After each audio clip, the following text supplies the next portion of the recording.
guys, and welcome to another episode of the Achievers Pod, the show where we explore the stories of inspiring women and women who also have gone through life and are willing to kind of share their journey with us so that we can all be part of their lives and also to be blessed and be inspired and also be encouraged that no matter what we are going through, we can navigate through life successfully. So my name is Victoria Showme. I am your host, aka First Lady V. And today, as always, I am excited and I am honored to be sharing this space with this awesome friend and also a woman of God, I will say, because a story, when she begins to share a story, you will need to catch your breath a bit and be like, what if she can do it? I can do it. And I want to let you know that there is something in this episode for you. And if not for you, probably for somebody so very close and so very dear to your heart. So today I am honored to have a friend of mine, Tiera Cornish. She's in the house and she's going to be sharing our story. Just a little peek into that is that she is a woman. By the time she begins to understand having a child after the age of 40, yes, I know you can. Now you understand, right? She's going to be sharing that journey with us. So I want you to relax. If you need to grab a pen, a notebook, if you need to grab your tea, whatever it is, this is going to really be an inspiring session. So join me. I say, welcome, my good friend, Tiera Cornish. Hello, Victoria. Thank you. Hello, ladies, gentlemen, all who are listening. Thank you so much for this opportunity. Oh, you are so welcome. You are so welcome. So we are going to dive in. But before we just do that, I really Okay. want you to introduce yourself, to Okay. everybody listening and maybe watching right now. So just tell them a little Sure. bit about yourself, as much as we want us to know. Yeah, absolutely. Well, first and foremost, again, thank you so much. Just to be a part of the Achievers podcast is a blessing, and so I'm grateful for that. But my name is Tiera Cornish. In the literary world, because I am an author, I'm known as Tiera Nacole. That's my pseudonym, Tiera Nacole. I live here in Houston with my amazing, dynamic, phenomenal husband, Anthony, and our 15-month-old Anthony Jr., aka AJ. So during my 9 to 5, I guess you could say, I am a hospital administrator. And so that is an opportunity where I'm able to just sow in my gifts and gift back to the world and to, focusing on hospital operations, patient throughput. And so I truly value that side and that role that I serve in. It means a lot to me, but I would say my greatest joy when it comes to work would be writing. I love everything and anything that has to do with literary magic and work. And so, Victoria, you with the Achievers magazine, it just blows my mind. And I have my own copy with me here that I have read. And, the content is so rich and inspiring and empowering. So to be able to be a part of your podcast is a gift. And so outside of writing, I love dancing. I actually did a Zumba class this morning. And yes, I'm all about health and fitness and sewing back into myself. So I do advocate that. And it took me a moment to get back to that space. So I love to dance. I love salsa dancing. I love writing. I love cooking on this also. And then I just adore being a mother and caring for this precious soul that God has blessed my husband and I to sow into. So that's just a little peek of who I am. Oh, that is awesome. And what I can relate, I love Zumba, so I love dancing. Oh my God. If you Yes. on my Facebook, oh, you'll see me dancing. I just love that. The positive energy that you get from that. Oh, I love that. So Yes. thank you for introducing yourself. So we are going to dive into your story because I know a lot of women out there can see themselves in your shoe, and it's going to be something that will be relieving, I feel, for them, knowing that, oh, okay, I am not alone. Somebody has gone through this and able to kind of let me in, on their life. So I want you to tell us, we're talking about you having your baby, AJ, after the age of 40. So tell us how life was or how life is before the baby, because I know probably maybe not easy, but if you can just enlighten us and kind of like bring you us more into your story Sure. about that before the baby actually gets here. Absolutely. So, before AJ, I thought I was fabulous, right? So, before him, life was it was self-centered. Hmm. And I say that in a sense of it, I really all I had to focus on day to day Hmm. was work, Mm-hmm. my husband, and we're just focusing on each other, and Tiera, you Hmm. know. So life was more self-consumed and it appeared easier because and not from a space of someone where I'm saying I'm just being selfish and just self-absorbed, but no, but truth be told, I just had my main concerns were myself, my nuclear family, right, and friends. Mm-hmm. I didn't have, if I wanted to go and have a ladies' night and go meet some friends for happy hour, it was go meet some friends for happy hour. If my Mm-hmm. husband and I wanted to go to the movies or which we love traveling, so we would gone to Mexico, Colorado, we would just book a trip and just Mm-hmm. go, and my husband, he's a high school teacher, but on the side, he's a musician. And if he's doing shows, I would just go and there was no curfew, right? And I was able to write when I wanted to write. I was able to just explore myself uninhibited, without any barriers or boundaries or burdens or other outside responsibilities. And I had, prior to even meeting my husband, I had a nonprofit. So I was able to pour myself into my nonprofit, Sisters Advocating Second Steps, and we focus on women's empowerment and Mm-hmm. doing a lot in the community for veterans and for doing women's workshops and for youth as well. So I was able to just pour myself into those things that I enjoyed, and I've come to that realization even more so as a mother. Mm-hmm. And so do I appreciate those moments of being able to just connect with myself without any inhibitions? Absolutely. And I think it was important and it helped to shape me and help me to be able to provide a better lifestyle for my son. Um, and so, but there is definitely a contrast Mm-hmm. between the Tiera prior to my sweet and precious AJ and Okay. the Tiera after. Oh, okay, okay. I mean, and I know ladies, women out there, we can really connect with that. So let me ask, having your son at that age, is it by choice or is it like, what, that is how life makes it happen? I want to say it's a mixture of both. Okay. It's a mixture of both because when I was in, and like I said, I'm an open book. When I was in grad school, Mm. and I went to grad school at Texas A&M, I got my master's in public health.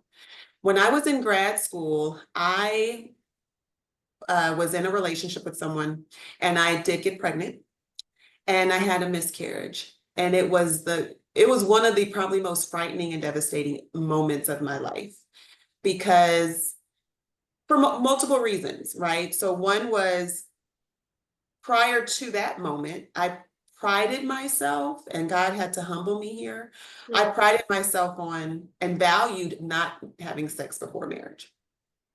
Clearly I did. I'm definitely not married. It wasn't immaculate conception. So that happened and I had a miscarriage. And I, recall being on one of my best friends now, on her couch and crying and just going through the turmoil with that.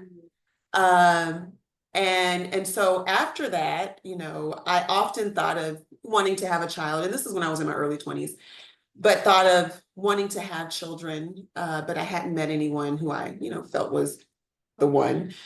And so until I met my husband. And so we were married for 5 years.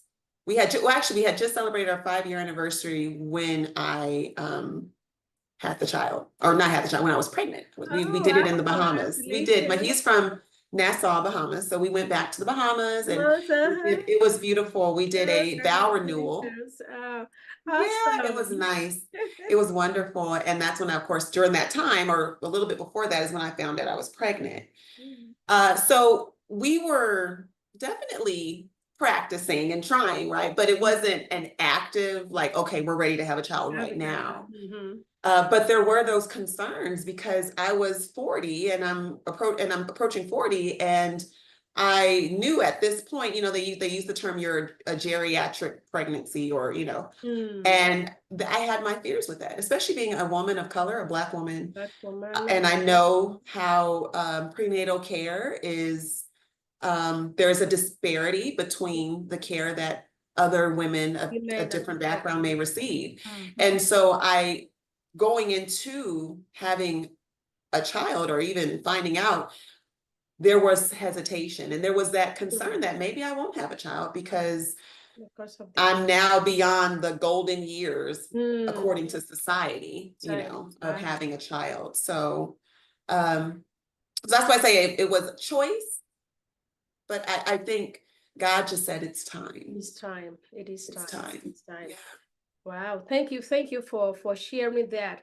Because when I read some articles or come across different things, you hear, like you said, the society kind of label, especially women or every woman out there, that when you are like 40 or approaching 40, you are not as viable, you are not as fertile anymore. That it becomes this.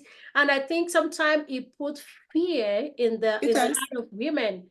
That, oh my God, I'm approaching this number, and then this is one of my desires, but then it's not forthcoming, and then people begin to panic and begin to feel less of themselves. So but we are thanking God for you, because even as people will label geriatric pregnancy, oh my God. Yeah. I rebuke that, okay?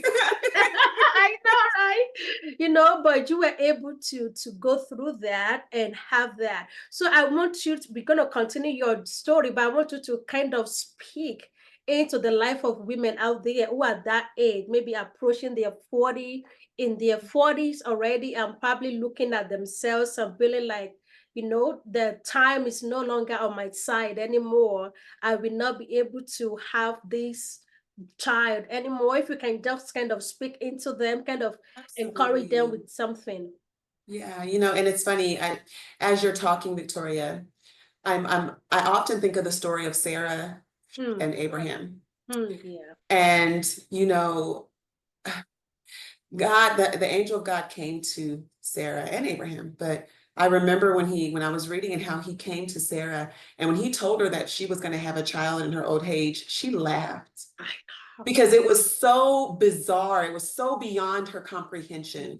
She couldn't fathom, a woman of that stature, physical stage in her life, being able to carry life. And during the time of being pregnant, and just throughout life, I'm often very encouraged by that moment, because I pray, like, Lord, give me moments in my life where I will laugh, like make me laugh. Wow. Something so beyond my ability that I laugh. And he did that, and when I think of other women who are approaching that quote unquote age according to world standards, I really want to empower you and just remind you of who our God is. God is the author and the finisher of time. He created you. And when he created you, he loved you before you were even in your mother's womb. And he knows the desires of your heart. And the word says, when you delight yourself in the Lord, he will give you the desires of your heart. So my encouragement for you is that don't focus so much on the prize, but focus on the promise, right? what happens is we get so caught up on the prize that we forget the promise that accompanies it, right? So the prize is the child. If you're desiring to give birth to a child, that is your prize. The promise is God will never leave you nor forsake you. The promise is all things will work together for your good. The promise is greater is he that is in you than he that is in the world, right? The promise is that you are his beloved. The promise is that God said that, and I repeat this again, all things work together for the good, for him who are called according to his purpose. All things work together for your good. And so understanding the fact that God makes our paths, our crooked paths straight. And if you find yourself in a situation where your path looks very crooked, the terrain looks rocky, I'm 38, I'm 39, heck, I'm 37 nowadays. People say you're 37. Ooh, you better have a child. So looking ahead, right, your terrain, your path, it just looks like, I don't see how I could even walk further. It's too many boulders, there's rocks, there's mountains, there's this dry terrain. But you have to constantly remind yourself of his promise. And at times I do feel, and I've done it, where I'm so focused on the prize, and because I don't see how I'm gonna get to the prize, I lose hope. So focus on his promises, and I promise you, it is, what is it? It is September 6th, 4:23 p.m. I'm telling you that if you focus on the promises, God will get you to the prize. Don't let life distract you. Focus on his promises. That would be my encouragement. Encouragement. Wow, that I myself, I am encouraged, because the thing is, sometimes we lose sight of the promise of God because of the present situation and because of societal standard and how they view us. But like you were saying, we forget that the promises of God, they are yea and amen. And it doesn't matter what is going on, it will never fail on his word. Oh my. Ladies, I hope you are paying attention to that. Though you may be focused on the price, may be looking at the price, but do not lose sight of the promise, because it's going to make everything to work in your favor. I love that. I love that. God is I am so faithful. encouraged. All right, so now let's kind of dive back into being pregnant over. Okay. Oh my God. How does that feel? Okay. You know what's so funny? I say there should be prepartum depression, right? Because I didn't enjoy my herbs. I personally did not enjoy being pregnant early on. My first trimester was, Oh Lord. I was miserable. And I've learned a lot. I'm very sensitive now when I speak to women who are pregnant or even expecting, meaning they're actively trying. Because so often you'll hear, or so often pregnancy is glamorized, right? And there is this sense of shame or guilt that comes, at least I experienced it, when my experience with pregnancy didn't match the expectation put on me of pregnancy, right? So for instance, I would be at work and I'm showing, people know I'm pregnant, and they immediately approach me. Oh, I know you love being pregnant. And in my mind, I'm like, no. But I felt this, I guess I felt this expectation to be like, oh, I love it. Oh my God, and rub my belly. I was not. Victoria, when I tell you, I was nauseous. I hated the smell of my house. Like the only place that was safe for me was the master bedroom. Everywhere else in my house, I couldn't stomach it, and it was just made me miserable.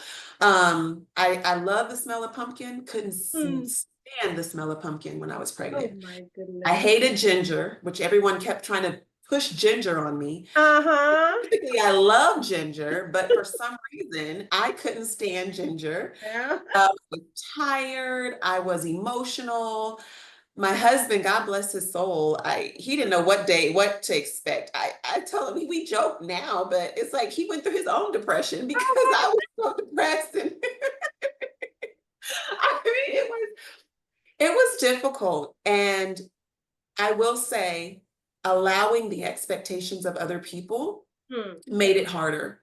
Hmm. Allowing the expectations of other people to make me at times feel ashamed Hmm. because I wasn't having that experience that you see on commercials or in Hmm. magazines, and you go on social media and everybody's doing their, their pregnancy photos and everybody just looks so joyful. And I'm sitting here crying and, Mm-hmm.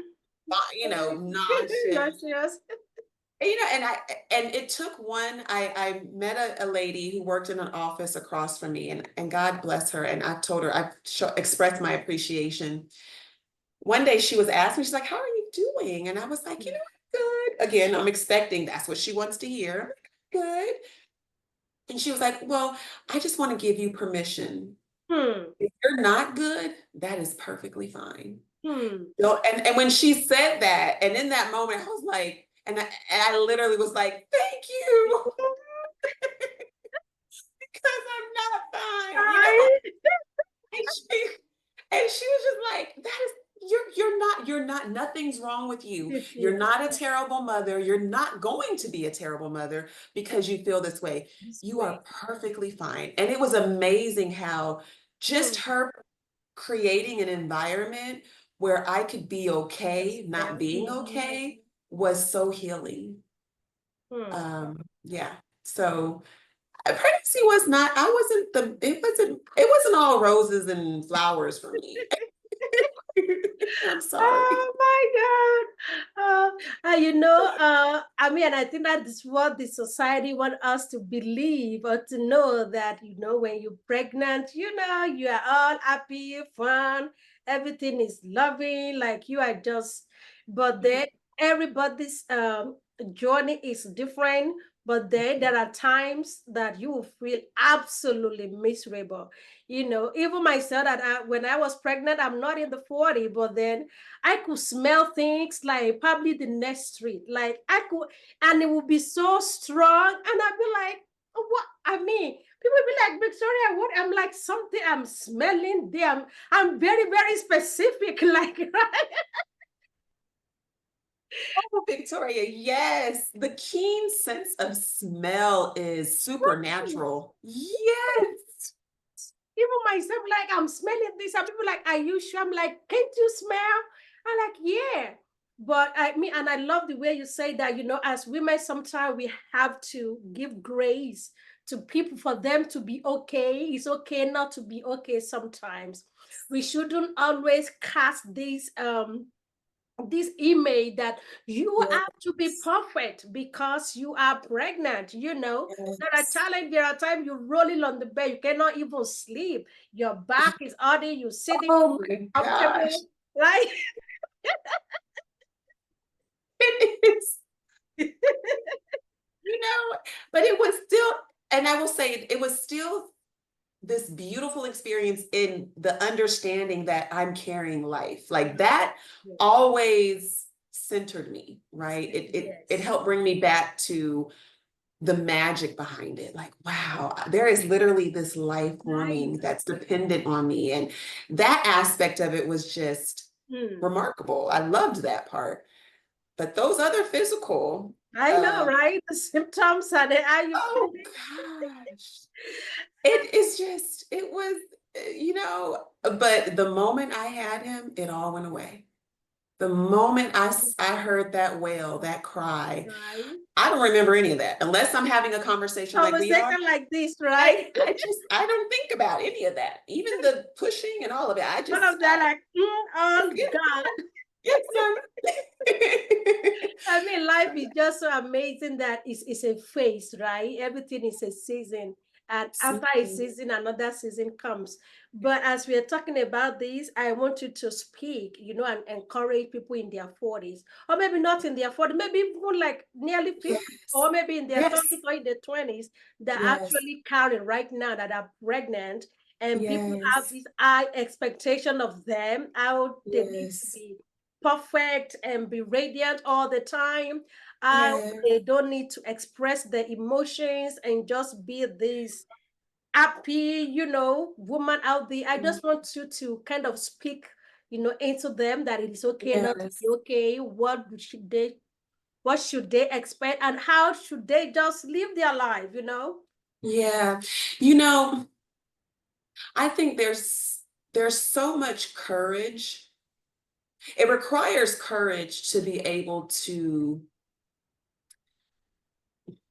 Hmm. really just speak your truth, right? Like, it's easy if someone comes up to you and just says, "Oh, how are you doing? Oh, I know you must be doing wonderful."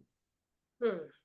I feel like sometimes it's important. Not I feel it's always important, but there is a grace that God will give you Hmm. when you speak your truth. Hmm.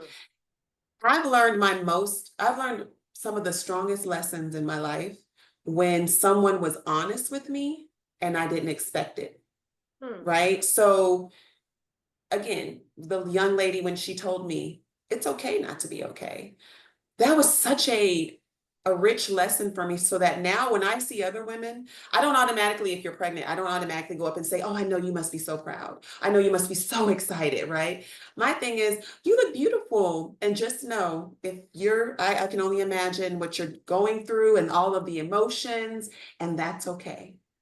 And so Hmm. I would say that to you. You look radiant. You Hmm. look beautiful because you're carrying life. Right. And you are living out a purpose. You're bringing a gift Hmm. that was deposited and is being molded in you by the Holy Spirit.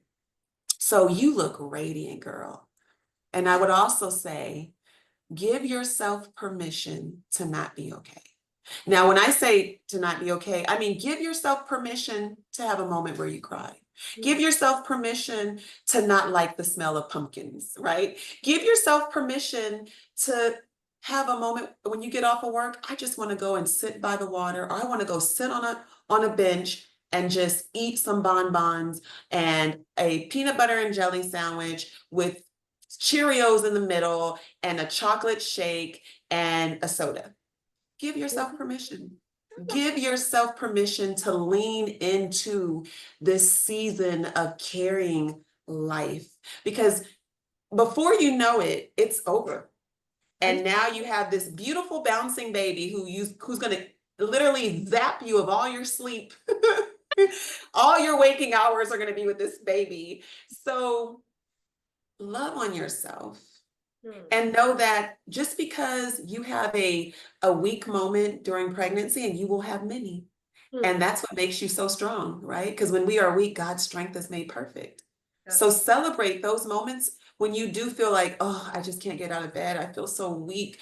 Just remind yourself that you are being used as a conduit for Hmm. the love of God to be able to flow through you into the world and be a blessing and bring glory to his kingdom. And the only way you can do that as a mother is to take care of yourself. You can't bring a healthy, bouncing baby into this world, right? A bundle of purpose that you're Hmm. birthing, if you're not allowing yourself to just feel your emotions and to totally just give to yourself in these moments and not hold yourself hostage to the expectations of the world, or to hold yourself hostage to the expectation of your parents or your siblings or your husband or your partner, or just allow yourself to be. I now that I look back, there are times where I think I wish I would have just allowed myself to just be Hmm. in the moment and feel every emotion and not feel guilty or ashamed. Because self-shaming as a mother is something that I think we, I would say I've dealt with it. I don't want to cast that on other women. I Hmm. have dealt with that. And at times I still do. And I have to remind myself, like, Hmm. give myself grace. I Yes. have to be gentle with myself. And that honestly doesn't start once the baby comes. Mm-hmm. It starts the moment you conceive. You need to, and even if you're trying to have a baby, or if you don't have a child and you're watching this, you need to be gentle with yourself in every season of your life. Hmm. Um, so that would be my my words for you. And Man, I love being imperfect. I love being weak. I love my weak moments. I do, Victoria, because I'm like, man, okay, God, let me watch you because I'm weak Mhm. right now. So I'm ready for your perfect. It doesn't say when you're weak, God is strength, God's strength is there, or God will help you. Or no, when you are weak, God's strength is made perfect. Can you imagine perfect strength Mhm. is yours now? Like, come on, weakness, because I want that Yes. perfect thing. Give it to me, Lord. I want it. Yeah, so Hi. Oh, thank you for sharing that. I mean, guys, as you're paying attention and listening to this, just be you. Every emotion, it is okay, all right? Because the okay. thing is, the time will pass, and then you're gonna be looking back and be reflecting on those moments. So Yes. live every moment, take advantage of Yes. everything, whichever Everything. way you feel. It is okay. It is natural. It is okay not to Yeah. be perfect. You know, as she was saying, you want to sit by the water and just ice cream and Cheerios, whatever combination you Put want it to together. it is okay. It is okay. Okay, You know so what? Can I say one other thing too, Victoria? yes, There was please. something else that I wanted to mention. Oh, for those for the more seasoned, mature ladies who are bringing life into the world, something also that I struggled with. Um, was the expectation I placed on myself that I should know everything. Because I'm like, you know what? I'm 40. I'm having this baby. I should know everything about having a baby. Like that, it was Mm. strange that, and I never would have thought I'd battle with that, but Oh, I did because I just felt that what you don't know about breastfeeding and all of the tips and tricks, and you don't know about you don't know how to like all of the um how to prepare, I don't know, something as simple as, let's say, getting daycare. I didn't know mhm. about all of the responsibility and all of the like resources out there for childcare. And I had to surrender to the fact that that's okay. It's Mm, okay that things that I feel I should know, I don't know. And once I surrendered to that, and that was early on because I kind of battled with it and I was able to talk to some other girlfriends about it. mm, Then it was like, okay, well, you know what? I don't know. And that is perfectly fine. And I got with the lactation consultant because I didn't know a thing about breastfeeding, nothing. I didn't even know how the breast worked. I was like, I should know this, right? They're mine. I should know. But know anything. mm, And but what I did know was what I did know is I didn't know. So that mm. right there was strength. There's strength in knowing I don't know. I don't And know. then removing the pride and going out, and there's so many free resources out there, classes you can take Mm, on safe proofing your home, things I didn't even think about, which I'm thinking, oh, I know this. No, mm, I don't. mm, Um, they have so many resources out there where you can get free. You can meet with a lactation consultant for free, and they will meet with you even after you have your child and help with the latching and just things I didn't even think of. It's a whole new world, but I had to again extending grace and being gentle with myself and saying it's okay that you don't know. mm, mm, What you mm. gonna do about it? That's it, really. It's okay you don't know. What you gonna do about it? It's okay you're sitting here and you're crying, you're having a moment. That's okay. What you gonna do about it? So I just wanted to share that because that was an expectation I had placed on myself. And I even feel like others too at times would place it on me. Like, oh, I know you got that handled. Oh, I know you know all about, keeping your house safe proof. I'm sure you got that down. I'm thinking, no, I don't. Okay, you know what you're talking about. You may And I'm so happy that you brought that up because the thing is sometimes we think we know. Honestly, we think we do, and then later on we find out that we don't. And I think it's really it is going to be helpful coming to that knowledge that you know what, I have no understanding. And I think this is going to be really I mean everybody that is listening, we can all get from this, because I know there for me as a person, when I have my kids, my parents were not here, so I Okay. have nobody to be like, Um, this is how you should do that, right? okay. But giving ourselves the grace and be like, it is okay not to know, like you said, but what should I do about it? So for those who are listening, maybe you know somebody you are expecting, or a Yes, close friend, might be a good time to sit down with the other person to kind of have an idea of their knowledge. What do they know about this process? All right, being absolutely. pregnant, bringing a child in. I mean, you're talking about so many things. Shit, say proving your house, different things, lactation. I mean, so Yes. many things. I still remember vividly, like even how to wrap the baby. Like, how do you wrap Yes, every swaddling. baby egg? Swallowing when they will wrap it like so cute. Get back to that. We would have him snatched in that. Like, But it is okay. She's kind of giving sharing a yeah. journey. That is okay. Probably you are in the same boat right now, thinking like, oh, that is true. I don't even know. When I bring the baby home, what is the first thing to What do? are you? And And it's I okay. see people with my first baby, like, okay, we brought the baby home. I'm like, okay, what next? So Oh these God. are really great things, and probably I want you to really speak more into that on preparing, okay, for those who are pregnant right there. It doesn't matter, maybe you're in your 20s, 30s, 40s, late 40s, and the 50s, or you probably know somebody, and you might be having an expectation that maybe they should know what to expect. And let me tell you, Yes. for most people that haven't gone through this, they don't know. Honestly, Yes. it came to a point, even for me, I had to reach out to somebody like this. I don't understand this. And Yes. somebody recommended a book then. Oh my God, it was a lifesaver because I had Yes. no clue of what I was doing. Right. And I feel so responsible, like, God, this is a child, this is a life. I Right. need to Right. handle with care, take care of this baby, but then I have no clue. And somebody recommended a book, and I've recommended that book. It's Baby 411. They call it Baby 411. I don't know if it's still out, but Baby 411. Okay. Yeah, it was so, like, every little thing. It was like a Bible kind of thing for Yes. the baby. Yes. Was good. So I want you to speak and just kind of give tips, for those who are pregnant right now, whether in their 40s or not even in their 40s, Yeah. expectations or things that they should be aware of or things that they should Sure. be preparing for. Yes. Oh, that's a loaded question, Victoria, because there's so much. Okay, what are some things that really stand out for me though? One would be the lactation consultant. Hmm. Regardless of where you live, I would go on and just start Googling lactation consultants. Get with your insurance.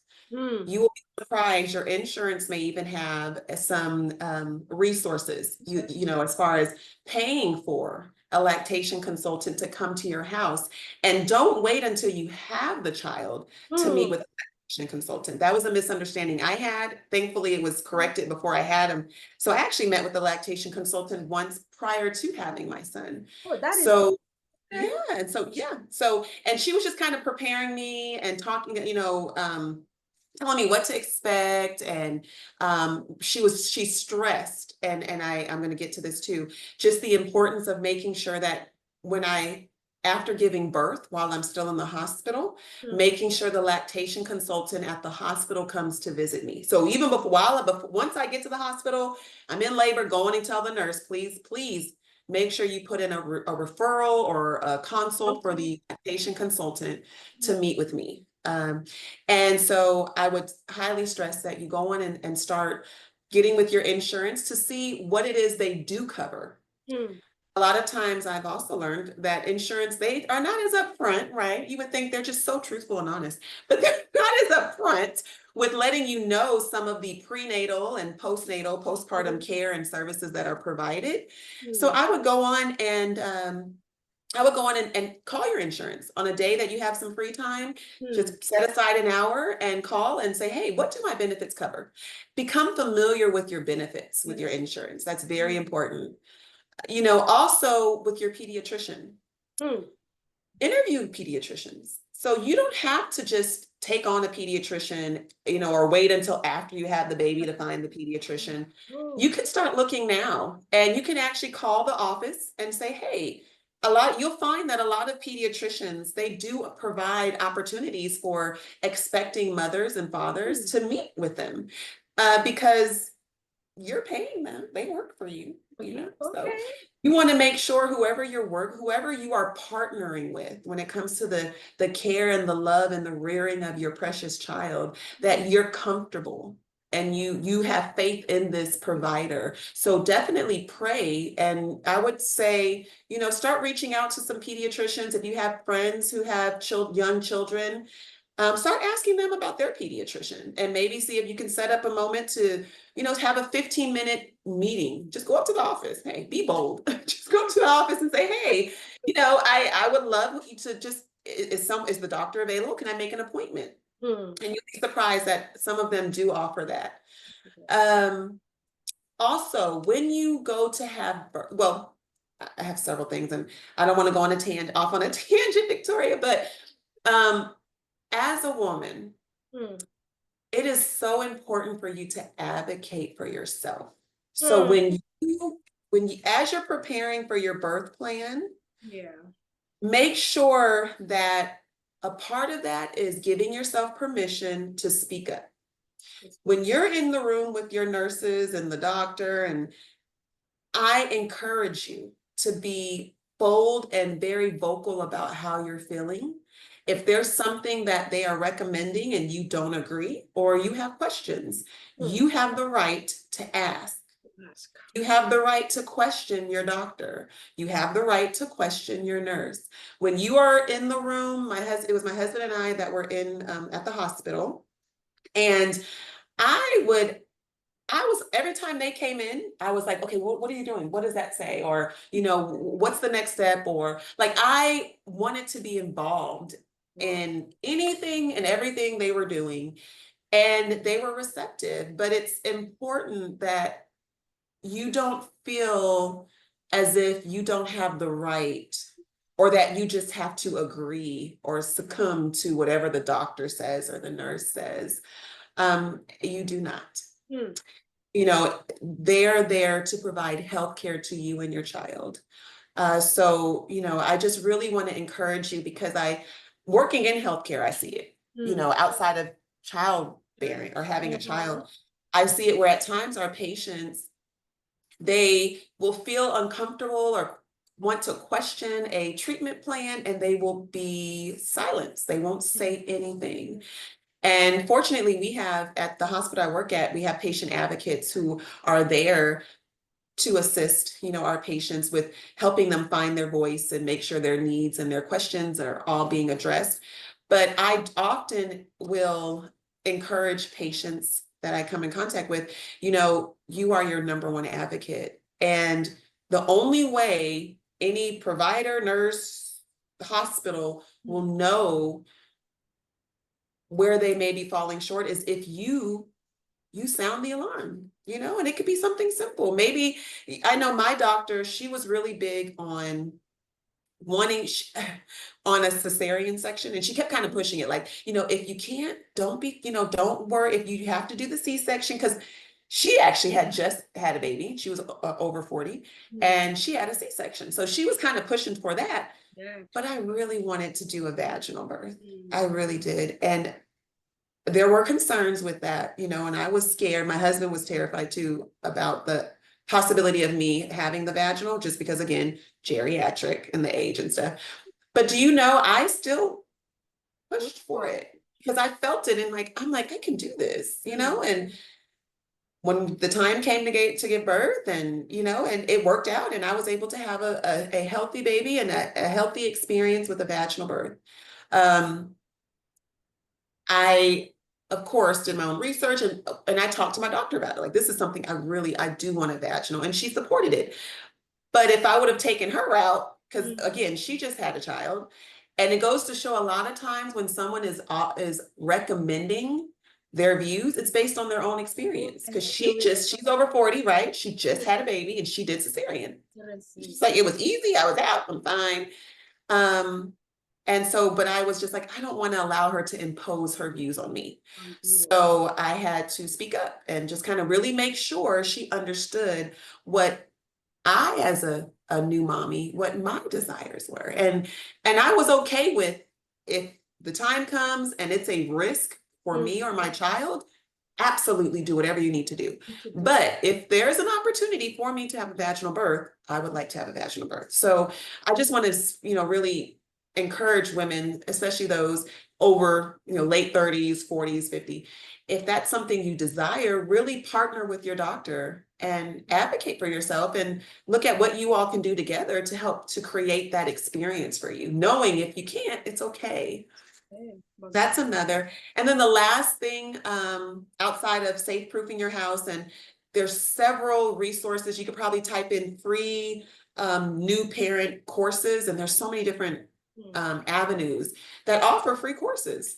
Virtual. I would literally be in bed on a weekend with my phone, and I would be listening to like courses on how to safe proof your house, or the first 5 days after you have the baby, how to, what to expect. And I would just be listening in, and it's nurses, usually with like APNs or nurses, and they're just doing these Zoom calls, and I would just listen. And it's just so much out there. You just have to search for it, so take some time to just look up what resources there are. Call your hospital. They offer tons of classes. I gave birth at Women's, so if you're here in Houston and you're going to Women's, they have several free courses, and they even have courses for your loved ones. My husband and I, we did a baby safety course, and they even have it for grandparents or any other caregivers. Oh, That okay. they feel empowered, right? So let's see. But I would say for mommies who are looking to breastfeed, that's a big one, right? Because I went into it and I just knew. Like I told you, I saw a lactation consultant, and I knew I was ready. And my sweetheart, he had a tongue tie, and it impacted him being able to latch. So do know, if you find your child is having some difficulty with latching, inquire with your doctor to see, do they have a tongue tie? Because I think at times those may be underdiagnosed in children. And so he did have a tongue tie. It was clipped. I don't get into all that, but it came back. And so long story short, I was unable to breastfeed. I did pump for about 4 months, but I didn't get to breastfeed. And it was hard because there was a part of me, every time I talk to someone, they're like, "Are you breastfeeding? Are you breastfeeding?" And I'm like, no. But again, grace and gentleness. Me not being able to breastfeed my beautiful son, it didn't impact him. It didn't affect him. He's healthy and running around. And I had to be okay with that. I was able to still pump. So I pumped for him for 4 months. And when I went back to work, I was okay with saying, you know what, we're going to switch now to wean him off the breast milk and do formula. Because I also had to make sure that I'm preserving me, because I am only as good for my son as I am for myself. And so I just want to really inspire you all when that time comes, and that's really a big area for mommies, where you feel like, if I can't breastfeed, I'm failing my child. You're not, and it's okay. And that's where having a lactation consultant also was helpful, because they were able to give me, we practiced some. I went to a few sessions with them with my son, and then we tried, and they were able to check his tongue tie, but it got to where I just had to do the pumping. And they even helped me with that, coming up with the process and a schedule. And so I would highly recommend, if anything you take from this, get a lactation consultant and get with your insurance to see all the benefits that are available to you.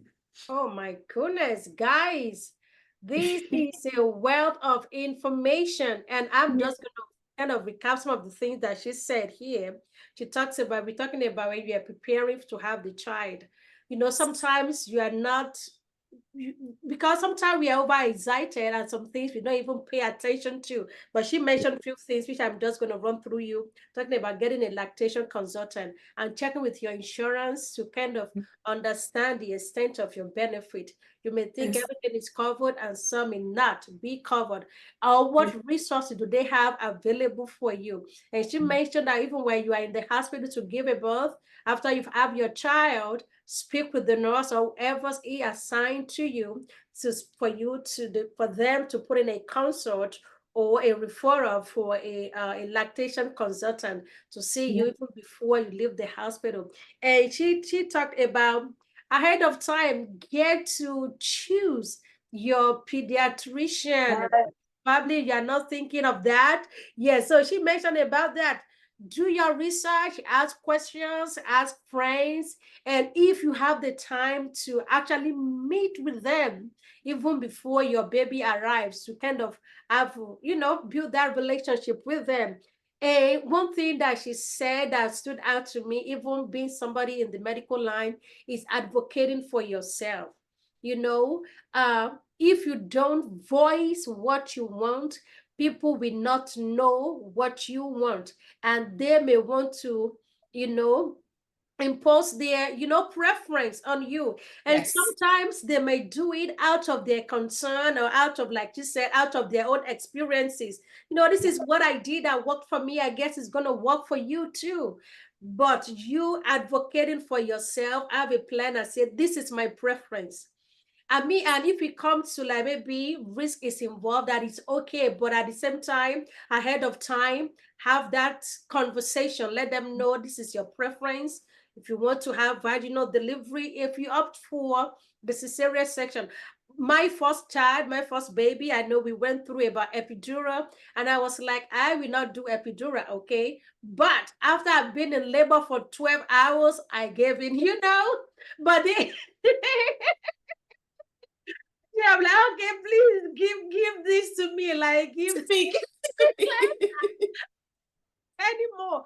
But I did, like, I was like, I want to kind of feel that, because my mom is a midwife, so I have had experience of, Oh, yes, of nice. women giving birth. So, and most of the time, because they don't give them anything, or maybe they give them drip to just kind of help with the contraction and pushing of the baby. So I'm like, well, let me have my superpower here.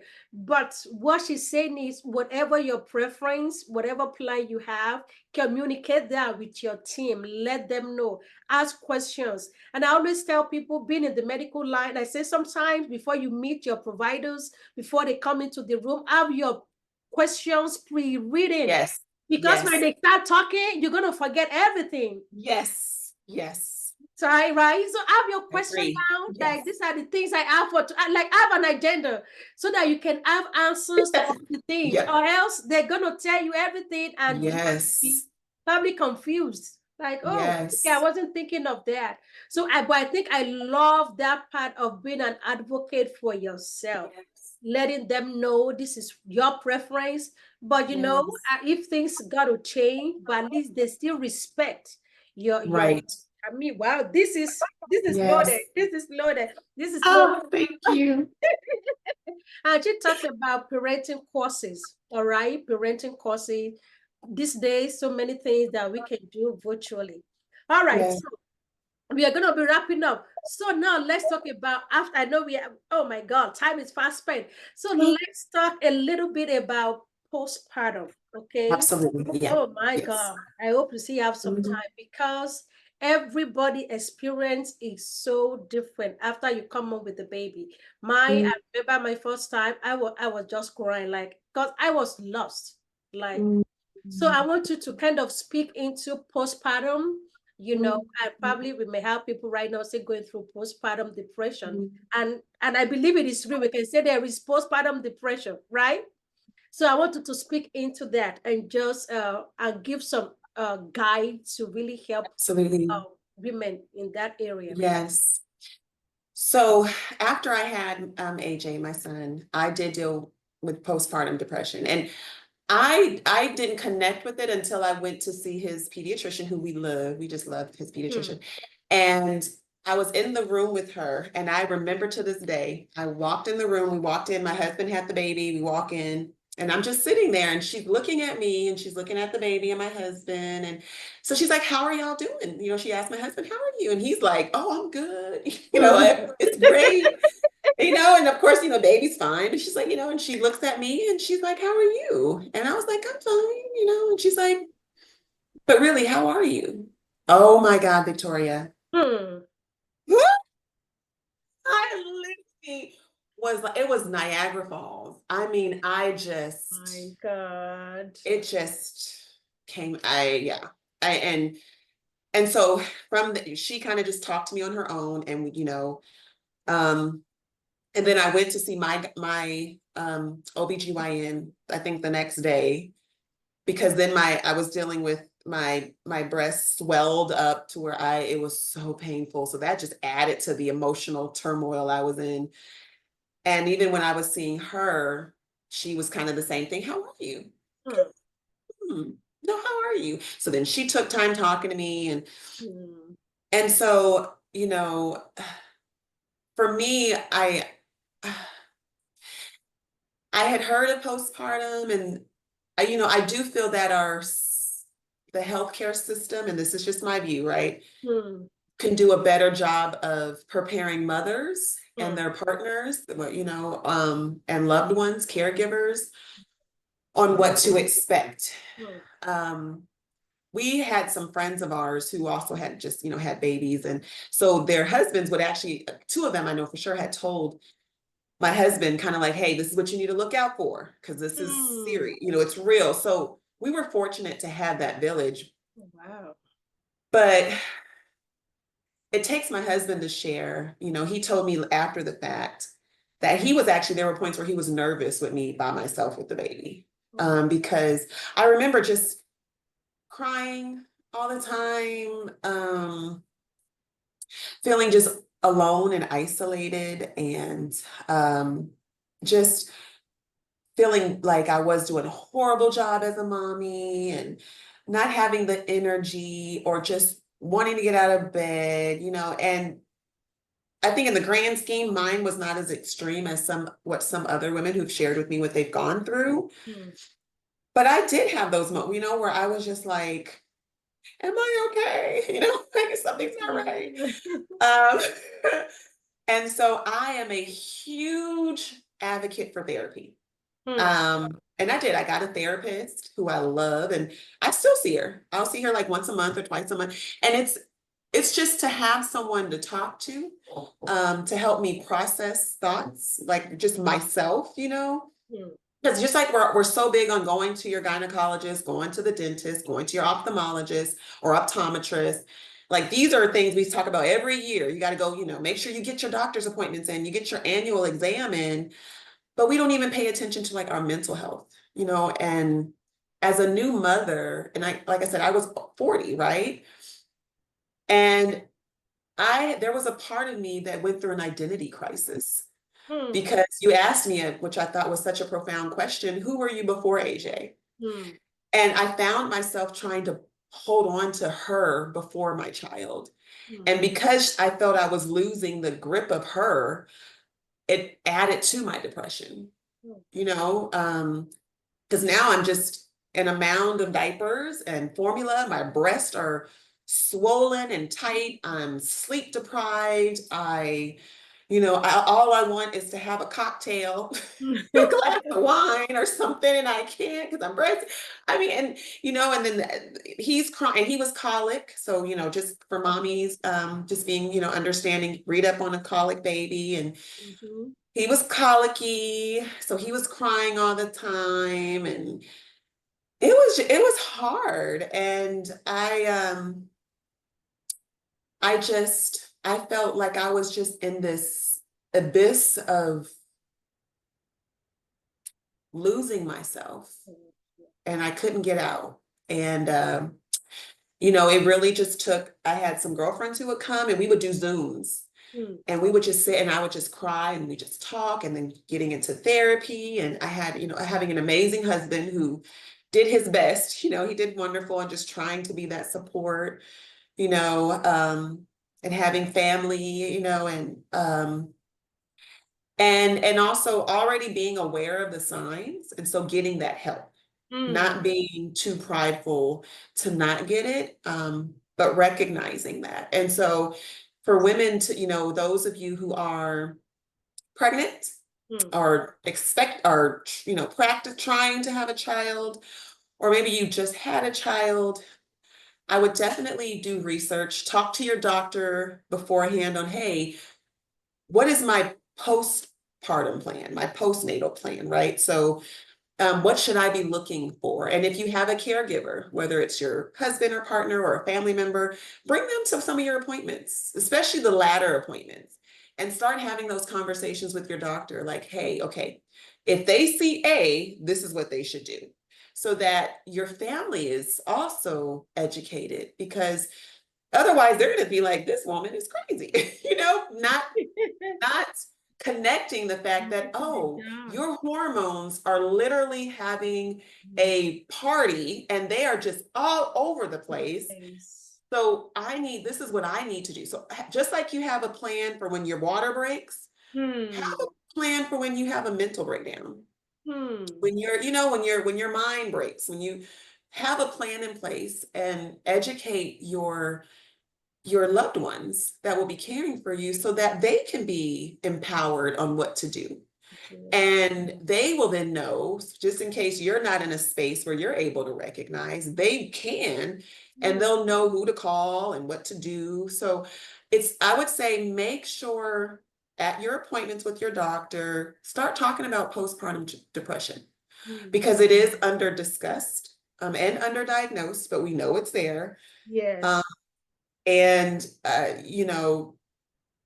again, we focus so much at times on we glamorize pregnancy, or after having the child, you come home and you're on your maternity leave and family's coming. Oh, and that's a big one too. If you don't want anybody to come over, that is okay. If you are like, I just need 2 weeks alone, or, maybe you want, like my mom came and stayed with us for a week, which is a blessing. But if you're other people just coming over, it's okay to say, we're going to wait a month or so. I think those who had COVID had an excuse, right? Like, now we're outside of the pandemic. It's like, because that can be overwhelming and exhausting, because then you feel like you got to get dressed up and you got to make sure your house is clean. It's just all these expectations that we allow people to put on us, or that we allow ourselves to put on ourselves unnecessarily. And it's okay to say no, because I've learned that when you no and yes, whenever you say yes to something, you are simultaneously saying no to something else. So if I'm saying, okay, come on over and see the baby, then I'm saying no to maybe some me time I need, or saying no to that bath I need to just soak in, or no to that nap I'm desperately in need of. So it's okay to say no, because then by saying no, you're saying yes to that, maybe that little bit of quality time with your spouse you need, or maybe that little, just whatever you're needing to make sure you are mentally and emotionally and physically well. That is your priority. So I would just, encourage you. I mean, having pregnancy is beautiful. It is. Having a child is just, you can't even put words to it. I am in love with him. And I just, again, focus on the prize. AJ is my prize. My husband's my prize. I don't want to leave him out, right? Because, husbands, those that are married, don't husbands can easily be forgotten about. Just have a plan for your husband too, right? Like, this is our plan for each other, because it's easy to get so caught up in the child. But I still have to always remind myself of the promises, because at times the prize gets overwhelming. Being 40, I don't have the type of energy that I would have had having a baby at 20 or 30. At times the prize can be intimidating too. Like, oh my God, I got to do all this for this little life that's in my hands. I am responsible. Sometimes the prize can just be bigger than what you can fathom or your ability. And that's why we go back to focusing on the promises. Because when I focus on the promises, it gives me the strength and the faith to be able to enjoy and embrace the prize.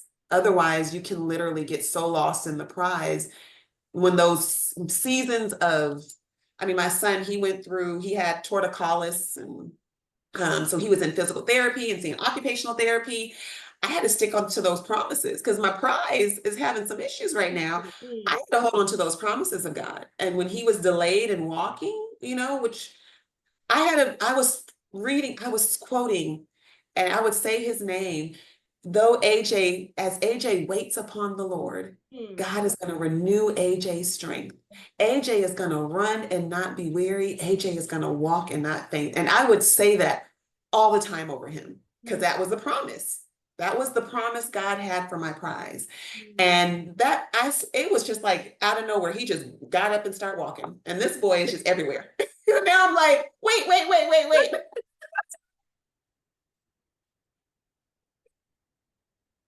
So that would be my major message. Wow. Whether you're trying to get pregnant, currently pregnant, or just had a baby or in the midst, keep your eyes on those promises of God, because that's the best way for you to appreciate and enjoy your prize is through the promises. The promises. Oh my goodness.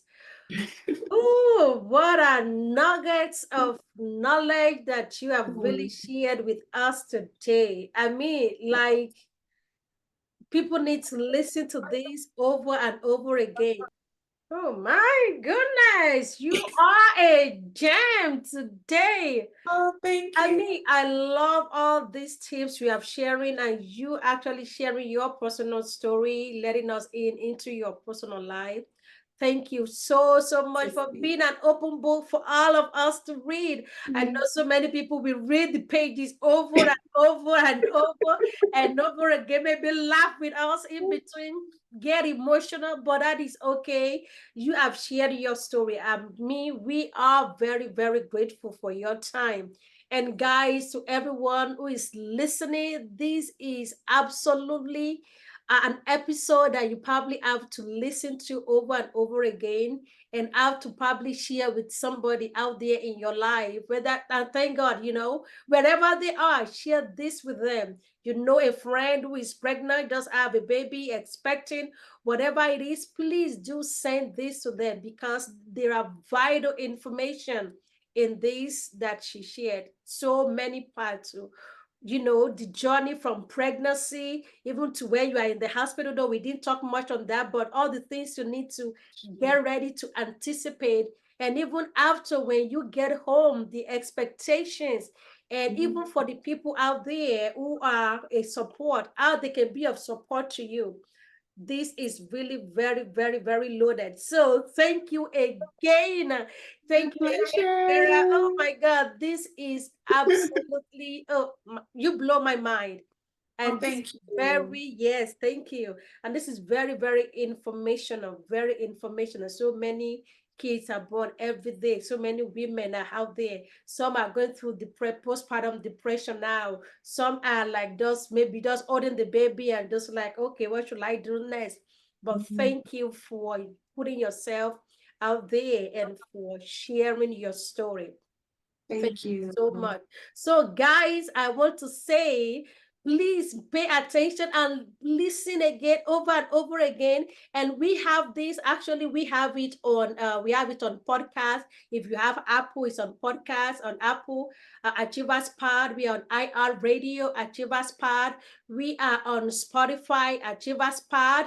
And on YouTube as well. Everything is here. And we are going to be putting the information of how to connect with Tiera. If you have any question, we are going to be putting the information in the description there if you want to connect with her. But please make sure you leave a review, make sure you subscribe. And if this has added value to you one way or the other, please let us know and rate us well. All right. So thank you for tuning in again today. Again, my name is Victoria Showumi, and I'm your host. Until I see you again, achieving greatness. We love you. Have a wonderful one. Bye bye now.